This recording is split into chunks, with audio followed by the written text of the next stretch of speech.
Welcome back to the Premier Squad podcast. I am your host, Jerome. Today we got The Punisher, One Last Kill, standalone episode to break down for you. We'll be going over pros and cons, standout scene, as well as the score for this with my co host, Ken, as well as our guests, James and Dom. Ken, if you'd like to start us off. Sure. So right off the top, really like the action, the brutality, Frank's resourcefulness in combat. I mean, those were all huge positives.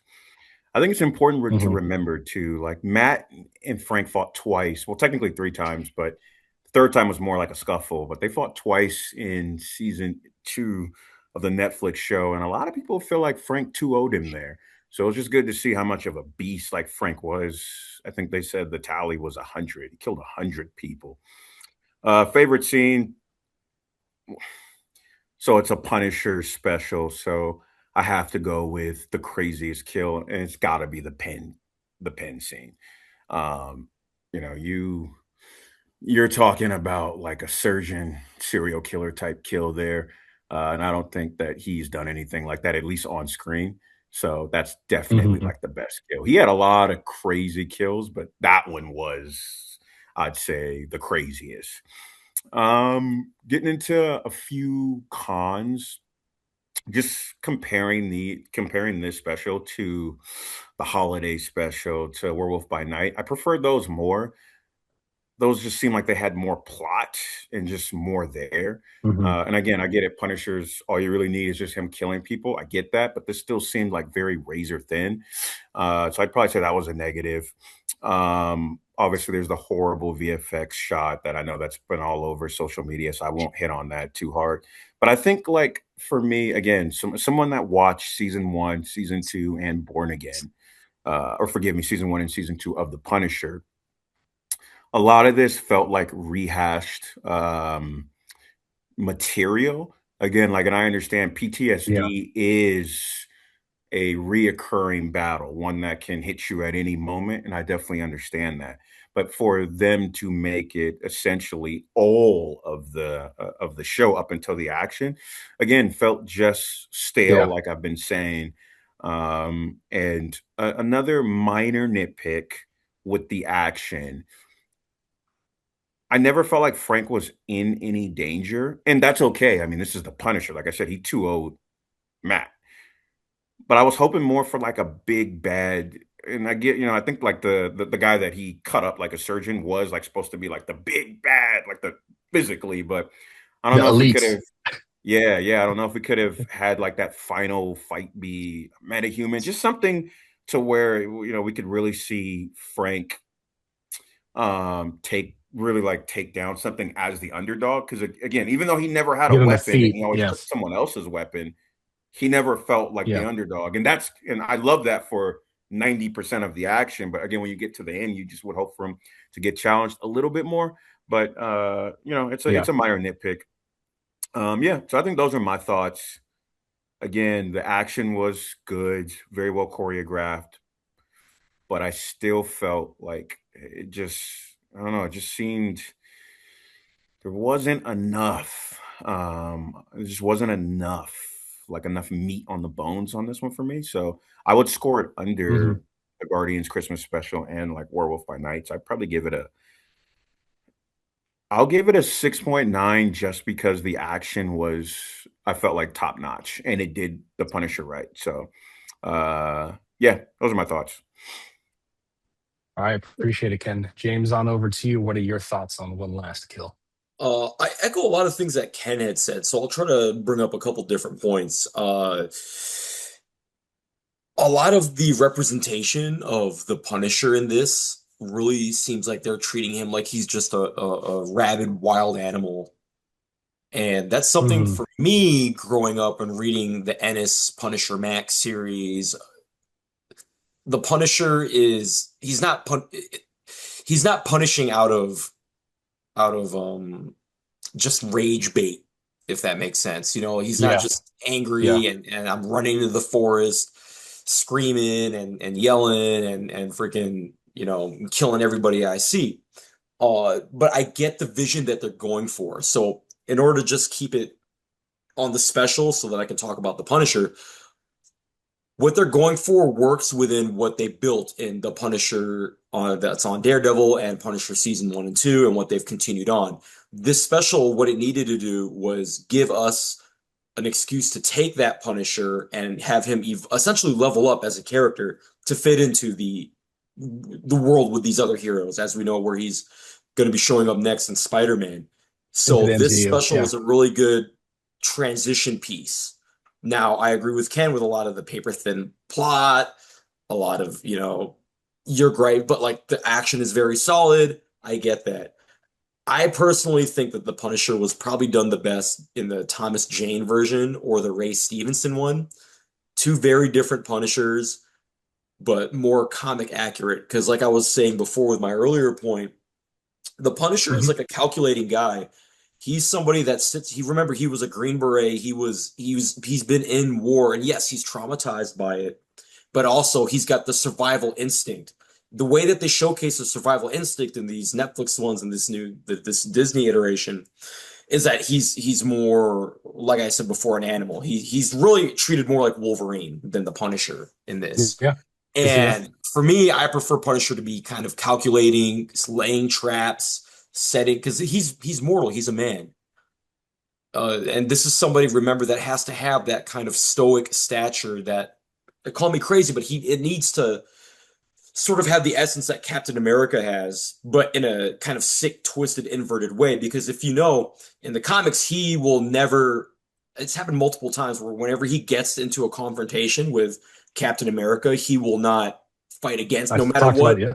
he's going through, no matter how opposite they are. There's so many panels of the Punisher just saying, like kneeling down, and you have to have like an energy that matches in a way Captain America, in my opinion. That's how I always read the Punisher in that way. I don't feel that kind of stoicness and uh, that twisted heroic nature.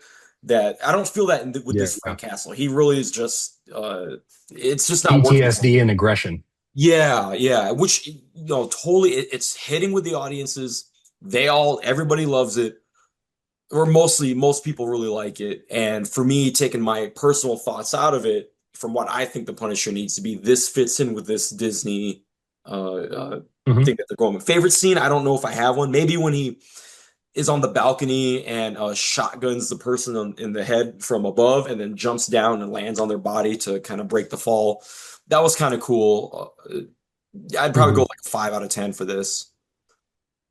Okay. No problem. Dom, on over to you.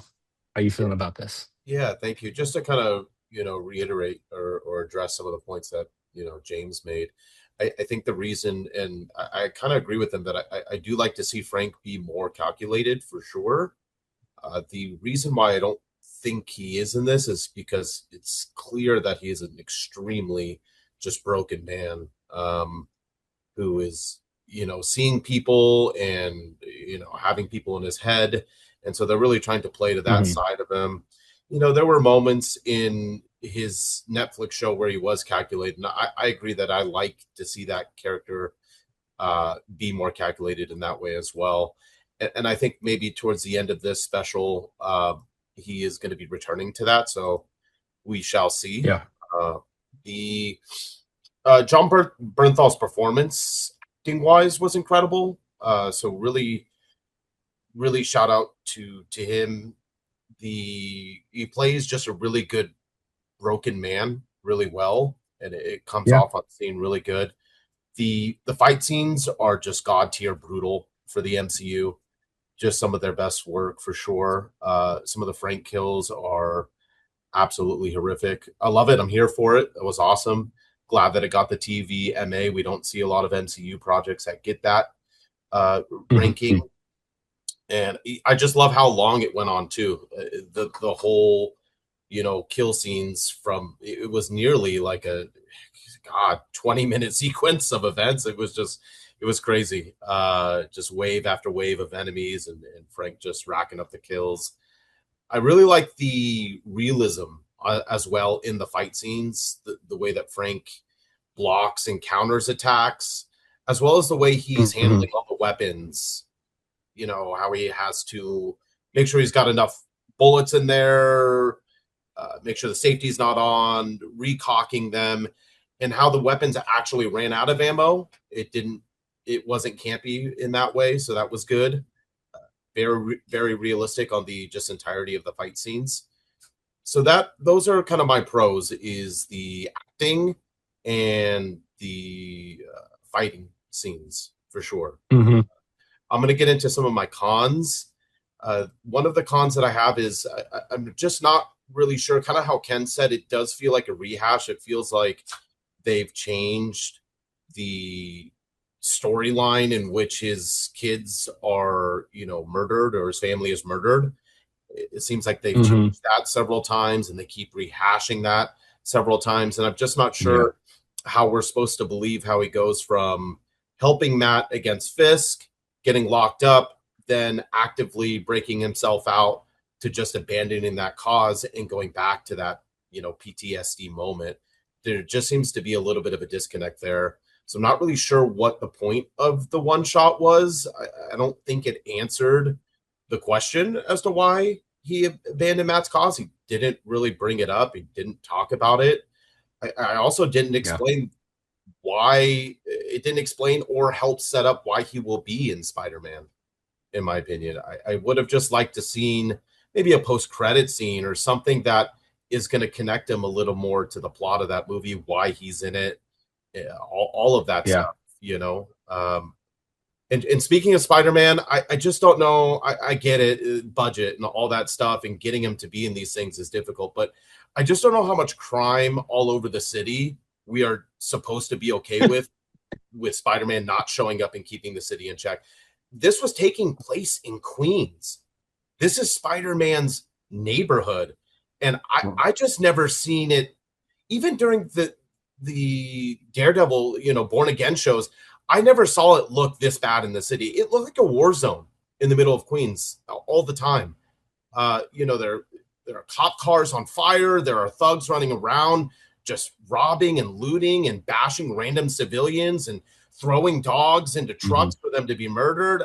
I know that there are budget cuts, and I know it's hard to get them in here, but the problem with doing these projects when they're in New York is that it's going to disparage the Spider-Man's name on a more meta level for the entirety of the MCU, for me, at least. Some people can come up with headcanon to make it work for them.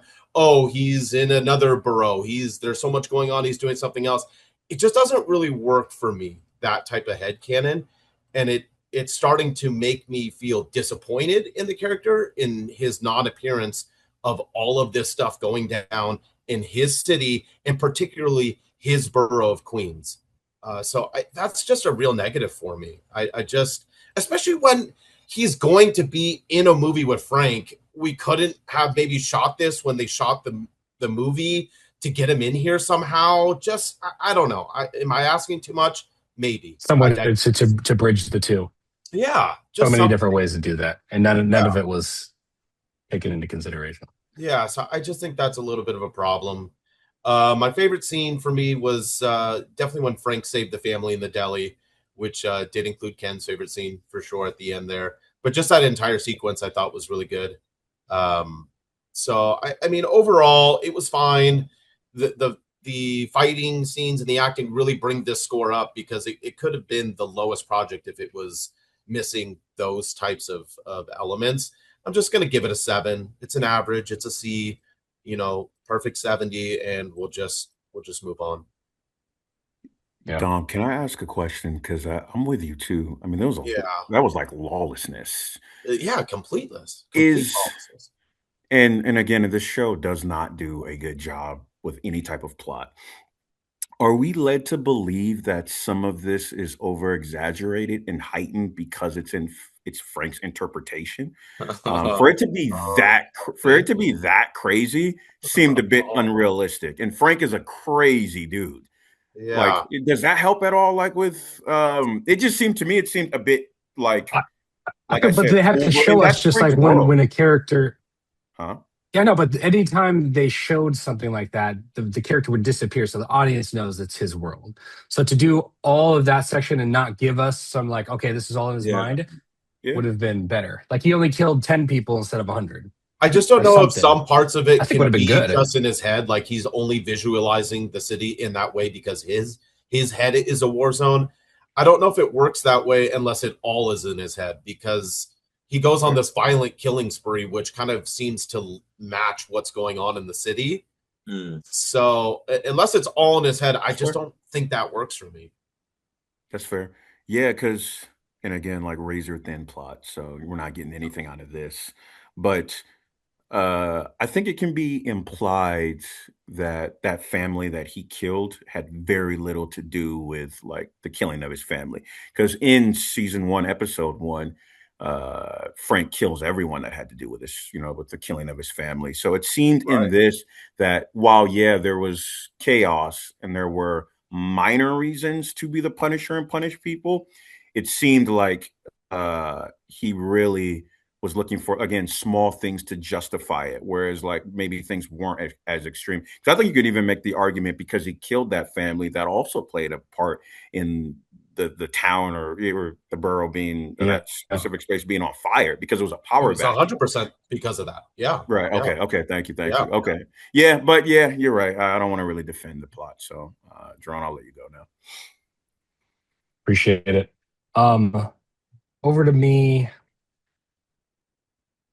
I think just one thing I want to touch upon that you guys are talking about too, the Gucci gang, the Nucci gang, is a core part of his storyline from like the comics and everything like that. And we know that's the Punisher for Netflix. They decided to change that backstory, so I guess that's just them incorporating in.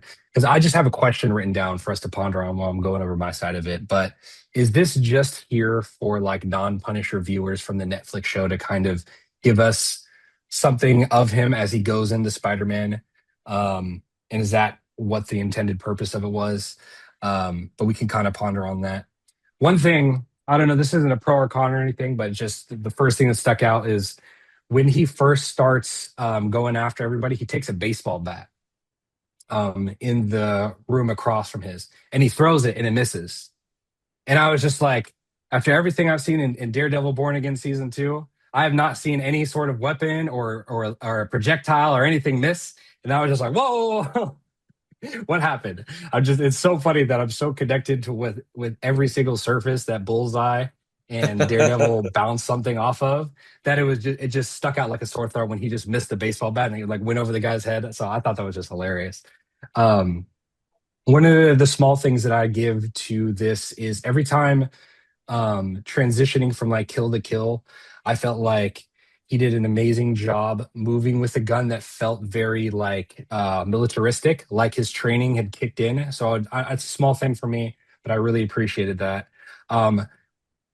One of the negatives for sure is like the rehashing of the PTSD, even though his acting was really good, because it's something that we're like, okay, I know this about him already. So that kind of pulls you out of it, even as good as Bernthal's acting was, in my opinion.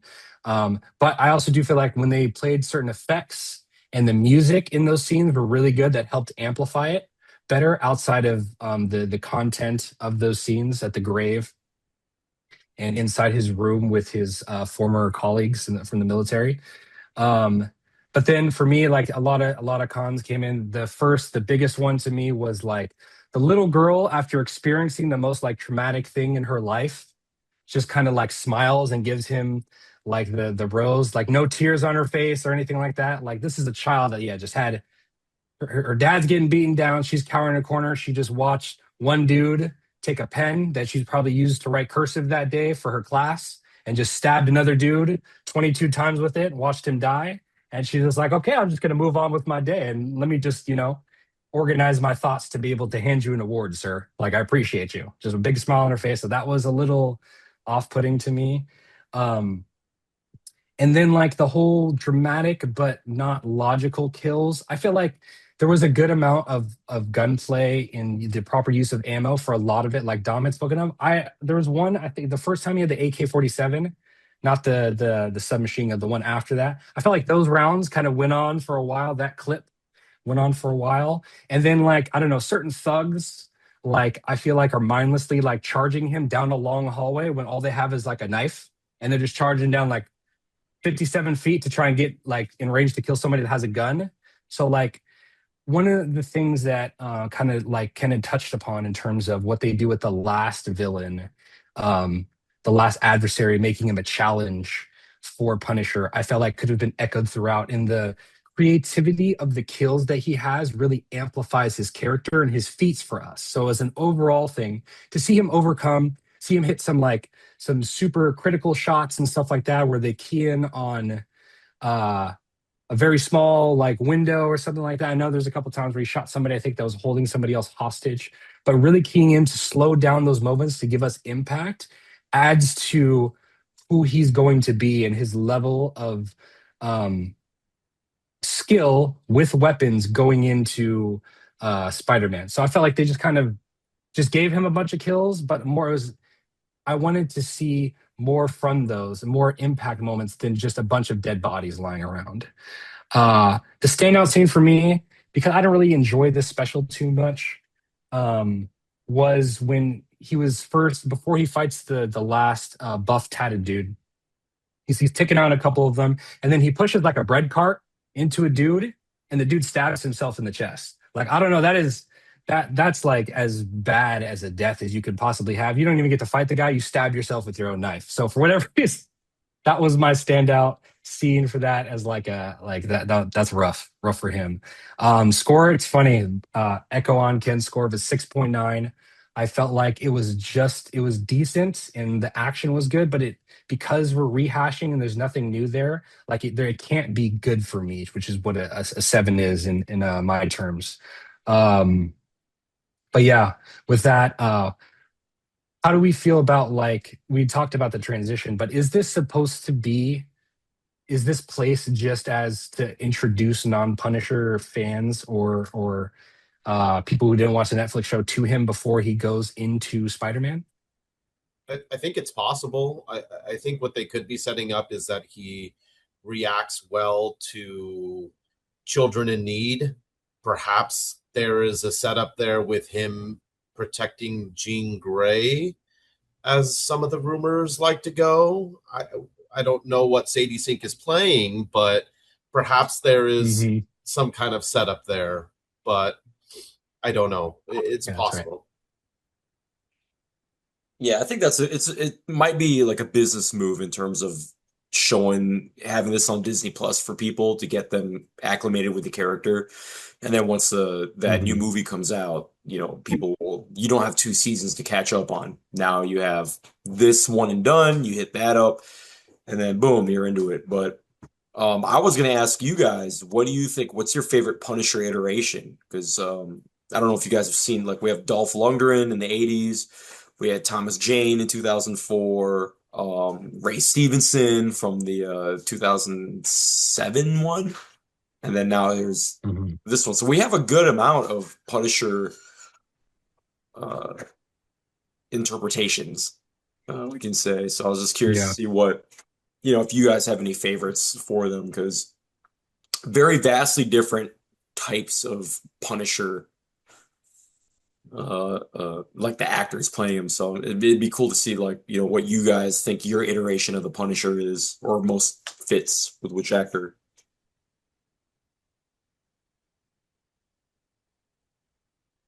I think Bernthal's I'm would be not great. I'm not super I familiar love with the other Bernthal. ones. I think Bernthal's done a good uh implementation of this version of Punisher, but I do agree that what you're talking about, James, when it comes to the side that every time you're like, if you're describing, if you remove the name, I'm constantly thinking about when Wolverine broke out of the testing facility and he's just running rampage in like the snow in the woods or whatever, and Yeah. how that's eerily similar when you're bringing that up. So I do like that you're distinguishing the difference, and that there should be a difference in not just straight PTSD and aggression versus a more calculated person that has the military background to really like be more methodical and more um,